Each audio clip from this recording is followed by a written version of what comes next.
Intersectionality, centering the marginalized. Understanding intersectionality. The concept of intersectionality is one that, like many concepts, has evolved over time.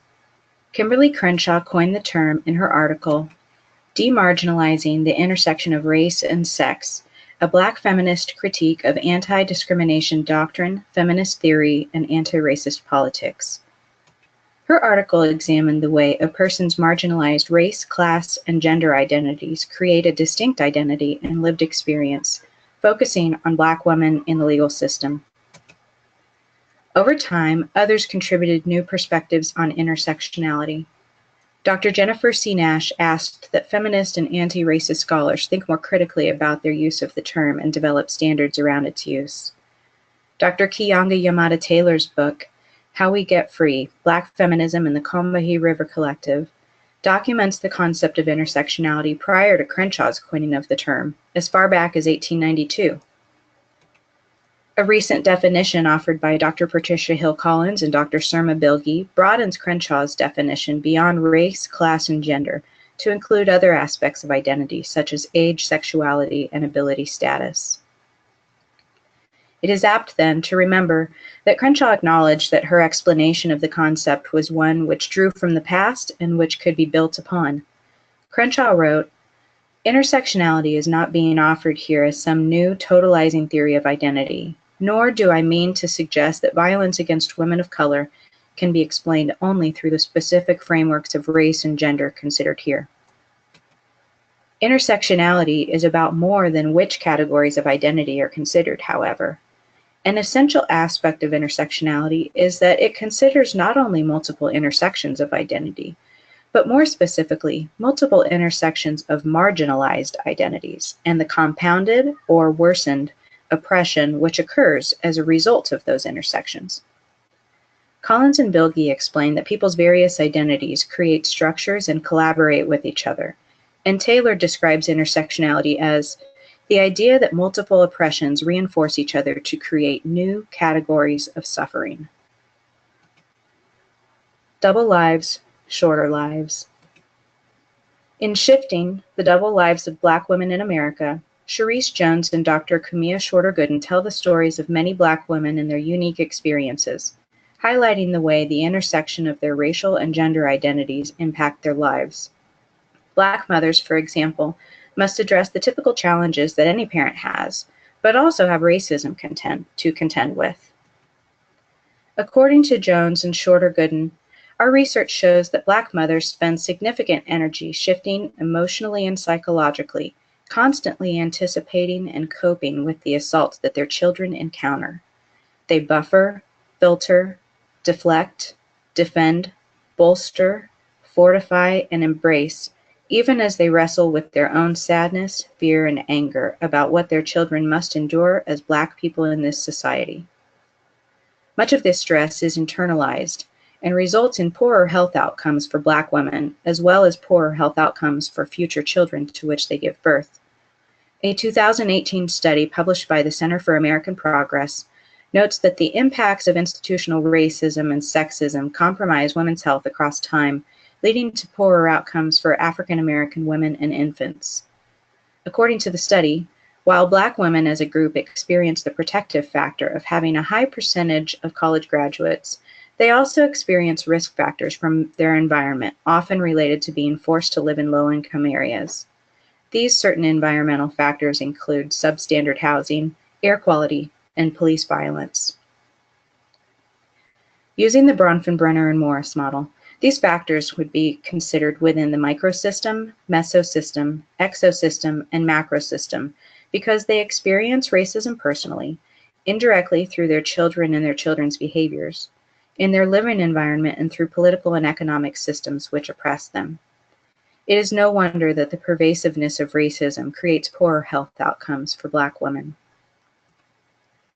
Class also intersects with race and gender in the lives of Black women, including in their careers. In Shifting, Jones and Shorter-Gooden illuminate the story of a small business owner making decisions due to the racial climate of her environment. A Black woman named Tanika starting a law firm decided to use her husband's name on the firm because she felt if she used her name, it would be obvious she is a Black woman and that this would turn away some potential clients who would doubt her capabilities. She is not wrong, unfortunately. According to DeSales, June, Kang, and Tilksik, resumes containing minority racial cues, such as distinctively African American or Asian names, lead to 30 to 50% fewer callbacks from employers than do otherwise equivalent resumes without such cues. By making this choice, Tanika had to live with the emotional turmoil of not proudly declaring the law firm under her own name. She might also experience mistreatment from bigoted clients if they do not realize she is Black until they arrive for her first appointment. No matter what choice she made, however, it would be in response to the root problem, which was the racism of her community. Bronfenbrenner and Morris's mesosystem and macrosystem are largely at play in this story, as the law firm owner was affected by the broad political and economic systems and cultures of her community. I ain't your doc student. Dr. Cheryl E. Matias, a Filipina raised in Los Angeles and Brooklyn, experiences the intersection of multiple identities in her work as a professor in the field of education. Matias recounts some of her experiences as a woman of color in academia. The specific combination of her race, gender, and Pinay ethnicity was seen by white faculty as racially ambiguous and subservient, and they chose to treat her as though she was inexperienced, meek, and fortunate to be there. In contrast, Filipino Americans often develop emotional strength and drive due to the stereotypes and barriers they face.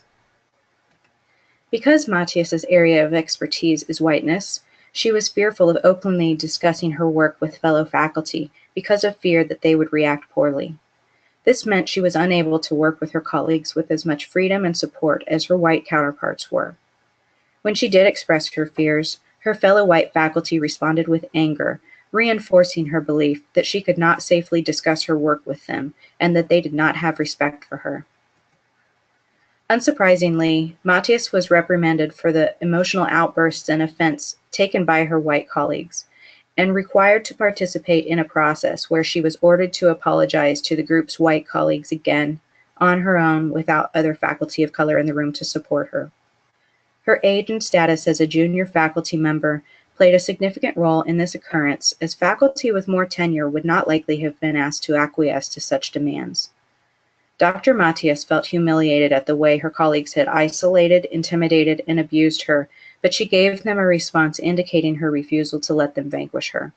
I ain't your doc student. In these stories, Matias's experience can be seen in Bronfenbrenner and Morris's microsystem, mesosystem, and macrosystem, as she was impacted directly through interpersonal communication, through the culture and practices of her faculty colleagues, and the institutional policies which create a culture of abuse and injustice.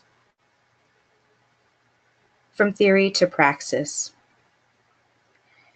Intersectionality is intended to describe the new category of oppression and suffering which results from the intersection of identities which are marginalized. It is also important that the concept of intersectionality is not only studied for theoretical use, but that it is also put into practice. What does it mean to practice intersectionality, and how can we practice with a focus on marginalized identities?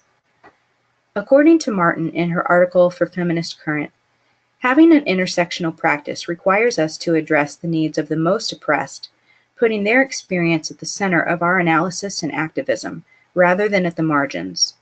It then requires us to get to the root of their oppression and do something about it. This can show up in choices for text in a curriculum, in who is invited to speak on a panel, in hiring practices, and so many other practical ways that are commonly employed by professionals.